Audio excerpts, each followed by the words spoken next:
আমরা অনেক সময় পারিবারিক জীবনের রাগের বশবর্তী হয়ে স্ত্রীকে তালাক দিই। এক বৈঠকে 3 তালাক দিলে 1 তালাকই হবে।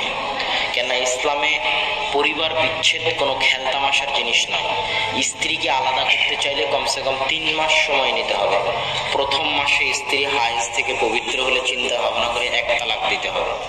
দ্বিতীয় মাসে স্ত্রী হায়েজ থেকে পবিত্র হলে চিন্তা ভাবনা করে 2য় তালাক দিতে হবে। এইভাবে কমসে কম 3 মাস সময় নিয়ে স্ত্রীকে তালাক দিতে হবে। এক বৈঠকে ঝটপট রাগের মাথায় 3 তালাক দিয়ে পরিবারকে নষ্ট করে দিবেন, এমন ঠুনকো ধর্ম ইসলাম নয়। 3 তালাক দিলে 1 তালাকই হবে। আলহামদুলিল্লাহ, ওয়াসসালাতু ওয়াসসালামু আলা রাসূলিল্লাহ, আম্মা বাদ। এখানে শায়েখ রাজ্জাক বিন ইউসুফ হাফিজাহুল্লাহ তার ছেলে 3টি বিষয় এখানে উল্লেখ করেছেন। একটি বিষয় হলো যে রাগান্বিত অবস্থায় তালাক, আরেকটি বিষয় হলো যে একসাথে 3 তালাক দিলে কত তালাক হবে, আরেকটি বিষয় এখানে চলে এসেছে যে 3 মাসে 3 তালাক দেওয়া যাবে কিনা। আমাদের এই বিষয়গুলো যদি আপনারা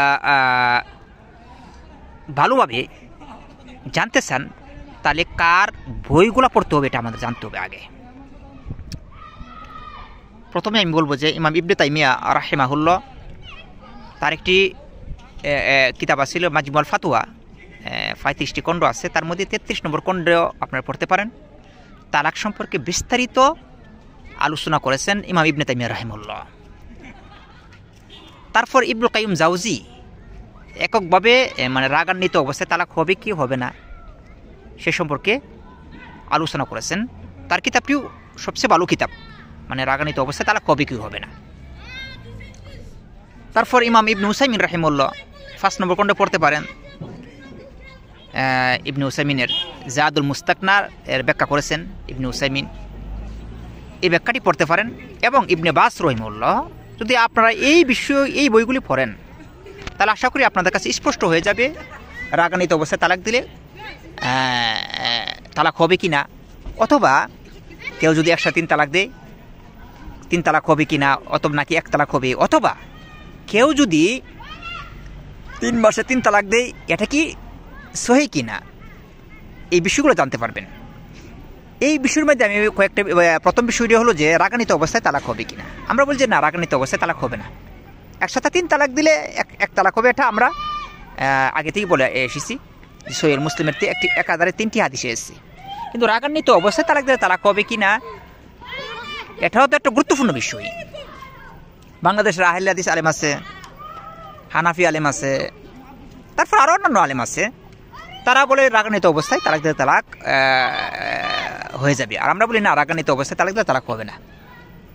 রাগান্বিত অবস্থায় 3 তালাক দেখ অথবা 1 তালাক দেখ, রাগান্বিত অবস্থায় তালাক দিলে তালাক হবে না। দালিল কি? আমাদের দালিল হচ্ছে রাসূল সাল্লাল্লাহু আলাইহি ওয়াসাল্লাম বলেছেন লা তালাকা ওয়ালা আতাকা ফি ইগলাক।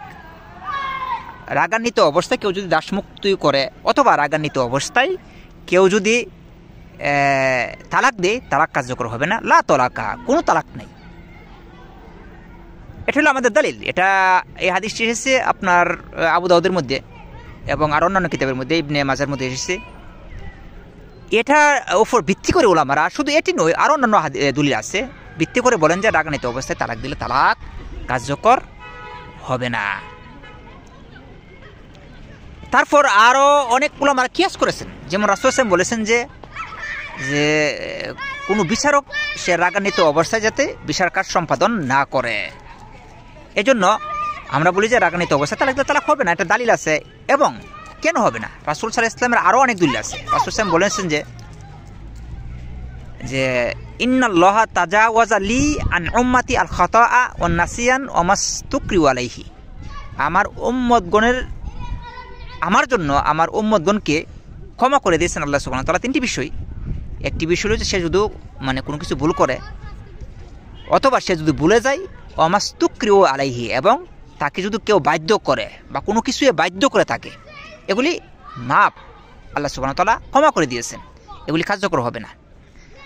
তার মধ্যে একটা বিষয় হলো যে এখানে রাগ আপনার যে অন্তকে বাধ্য করেছে। আপনার ইচ্ছা ছিল না তালাক দেওয়ার জন্য, কিন্তু আপনার ইচ্ছাকে বাধ্য করেছে রাগে যে তুমি তালাক দাও, শয়তানের মাধ্যমে হোক অথবা অন্য কোনো কিছুর মাধ্যমে হোক।